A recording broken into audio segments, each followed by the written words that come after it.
Hey, I'm Chris, and these are my thoughts on the 2018 Kennerspiel des Jahres Award nominees.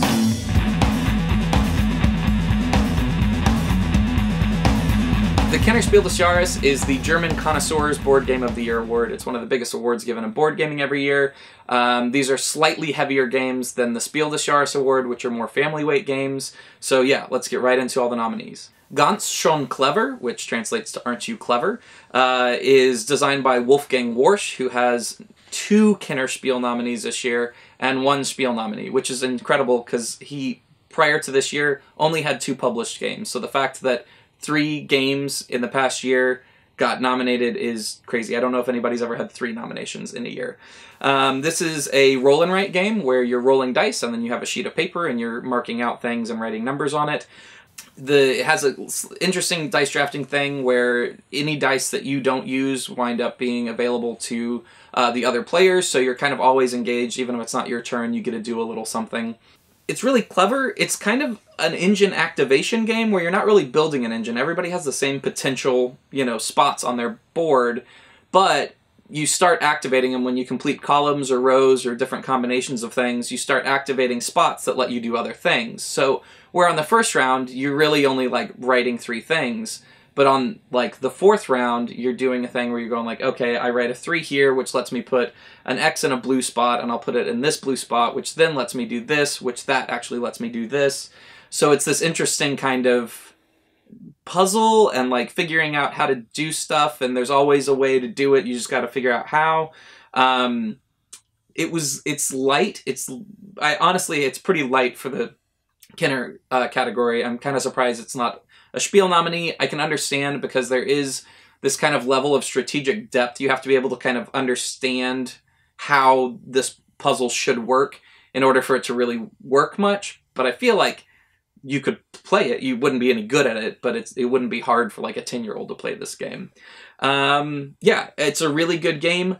It has a little bit of a shot to win the Kennerspiel. It kind of depends if they want to award kind of a game that is a little bit lighter, a little bit more family-friendly with the Kenner, or if they want to go heavier with a different title. Die Quacksalber von Quedlinburg is also designed by Wolfgang Warsch. This is a push-your-luck bag-building game where you are getting different tiles, you're purchasing different tiles in much like a deck builder like Dominion, and you're putting these little tiles in your bag and then you're drawing them randomly each round, trying to push your luck and kind of get farther on your own individual scoring track, which will get you more money and more victory points, more things like that. The tiles that you're drafting have kind of different abilities, so it's in our game, they can do different things, but in our game, the blue tiles let you draw multiple tiles out of your bag, look at them, place the ones you want, and put the other ones back in your bag. So obviously that will help you getting the good tiles and not getting the bad tiles that would cause you to bust, so you would lose some of the benefits of going far on the track. I thought this game was pretty fun. I liked it. I think that there were some development issues with it, where I think it's a really good design. I think the development had some weak spots. I played it with 4 people. 2 of the people at the table really disliked it. 1 of the people at the table was kind of wishy-washy. I liked it the most, and I didn't love it. I do think that it's the right crowd. This is a fun little game. I think that it's too long for what it is. A game takes about 45 minutes, and it felt like it should take about 20 minutes. And it's a thing where if a player kind of gets out ahead, the catch-up mechanic isn't great enough to really let the other players get in, which isn't a big deal in deck builders like Dominion or something, where a game that takes 10 or 15 minutes, if you're losing, it's okay. You can kind of go through it. This game, if you're losing, it can be clear 30 minutes before the end of the game that you can't catch up. So that's a little disappointing because if you're doing well, you just keep doing better because you're getting more money every round. So you can get better tiles and your bag will just be better by the end of it. So I would have liked to have seen a stronger catch-up mechanic. There is one in the game. It just didn't, at least in our play, it didn't work at all. The winners won by a ton.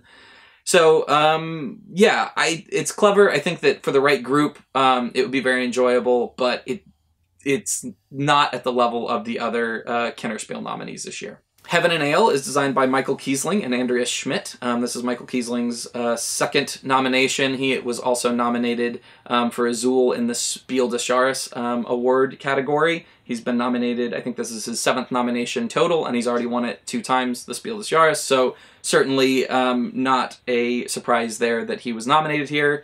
Heaven and Ale is a tile-laying game that's very interesting. So you're drafting tiles off of this board or getting tiles off of a central board, and you're competing with other players, and you're buying them and you're putting them on your board. And then you have to do things in order to activate the tiles. There are several different ways to activate the tiles, and they can either be activated for money or they can be activated for points. So it's this push and pull, it's this economic thing where it's like I always need more money, but if I'm putting the tiles on the side of my board that gets me money, then I'm sacrificing the potential points they can give. It's got a really cool scoring mechanic where you only score, I think you have 5 different categories of goods that you're building towards, and you only score for your lowest one, but then you have this monk that can multiply the amount of points that you get for that. So it's this thing where you don't want to just like shoot way out on one track. You kind of want to be managing all of them, but then there are other ways to kind of convert a track that you've shot way far out on into points from a lesser track. It is certainly significantly the heaviest game nominated this year for this category, and honestly one of the heavier games ever nominated in this category. I would love to see it win because I think it is an incredibly good game, and I would love to see something a little bit heavier win the Connoisseur's Game Award, just to kind of like differentiate it from the Spiel a little bit. I generally play light midweight Euros, and this is a solid midweight, mid-heavyweight Euro. And I often don't feel like games that are more towards the midweight or heavyweight side of the spectrum warrant the added playtime, the added all that stuff. It's like, well, I would rather play 5 light games than this one heavier game because it's not actually giving me a significantly different experience than those games. This one did. This one, I am very excited to play a bunch more. I can't wait to get it to the table again. It's a super good game, and it's my pick, and what I think will probably win the Kennerspiel des Jahres this year. Thanks for tuning in. Yesterday, I released my thoughts on the Spiel des Jahres nominees, so if you missed that video, go ahead and check that out if you're interested. Every Wednesday, I release board game news videos, which are just a quick rundown, 5 to 10 minutes, all the biggest news happening in board games every week. So if you're interested in that, make sure you subscribe to this channel and follow me on social media. I'm at Chris Bryan Games on Instagram and Twitter. That way, you can be in the know and be, you know, a cool board game kid. You know how all the kids at school want to know what's happening in the world of board games every day, and they're saying, hey man, why don't you tell me more about board games? That's the reality we live in, right? Anyways, yeah, thanks for watching.